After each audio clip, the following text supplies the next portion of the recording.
LaHaShem, we're continuing in our talk right after Arvit over here, 945 Arvit, that's on the corner of Sterling and Southwest 40th Avenue. Yeshivath Shiru LaHaShem. Everybody's welcome to come and join us. 945 Arvit sharp. LaHaShem will continue from yesterday. We said yesterday that Yaakov Avinu finally had the time to lay down and to rest. 14 years where it's almost impossible for a person not to sleep more than 3 days, which is true. But over here, we're not talking about the regular individuals. We're talking about Yaakov Avinu, where we know that every step that they took was everything that was hashgacha. HaKadosh Baruch Hu was watching them specifically.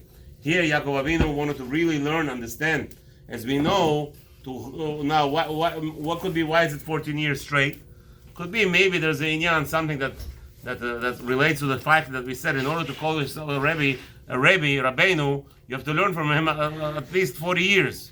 Now, if you take a cheshbon, maybe 40 years was all done by Yaakov Avinu in 14 years.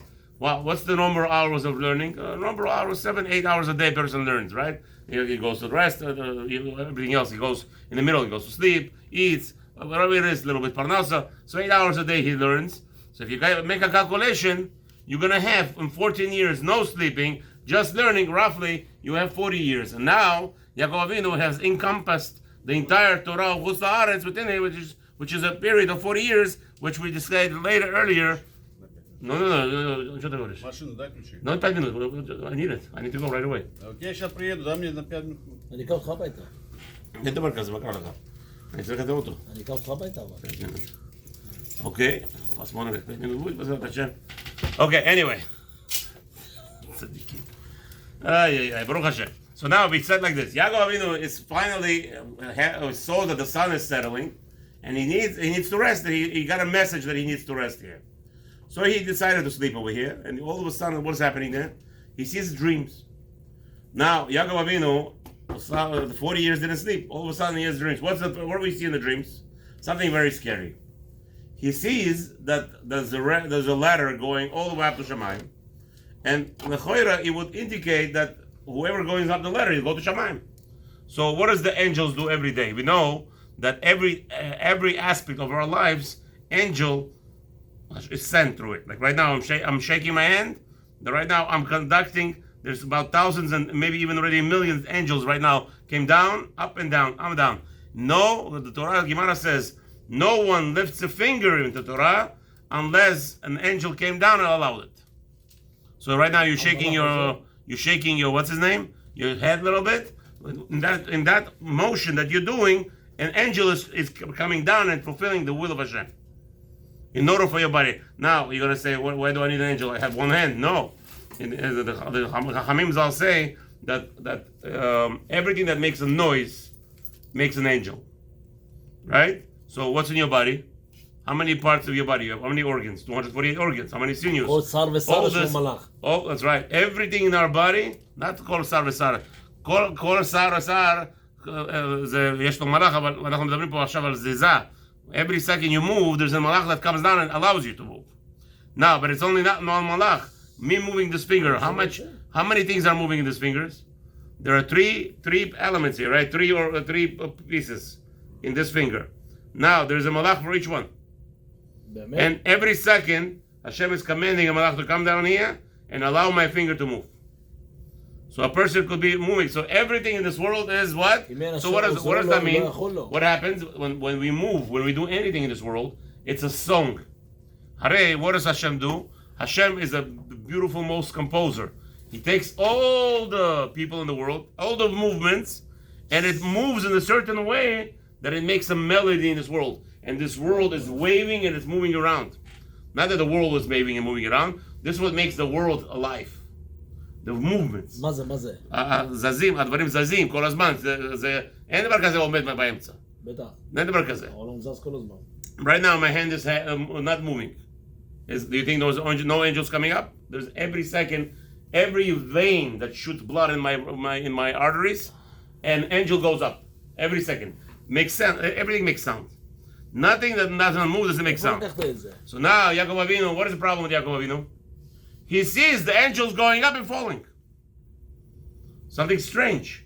Hooray, we just now said that every angel we move, every action we do makes an angel, and that angel goes up to Shamayim and sings a song. And that action that we just did is making a song in front of Hashem.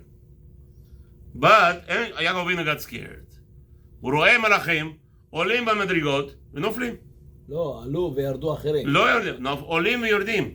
עולים ונופלים. Some say נופלים, they're falling down. So what happened? Like this. That the part of the Nevuah, Midrash says, that the Malachim, first he saw a Malach going up 70 steps. Sorry, 400 steps.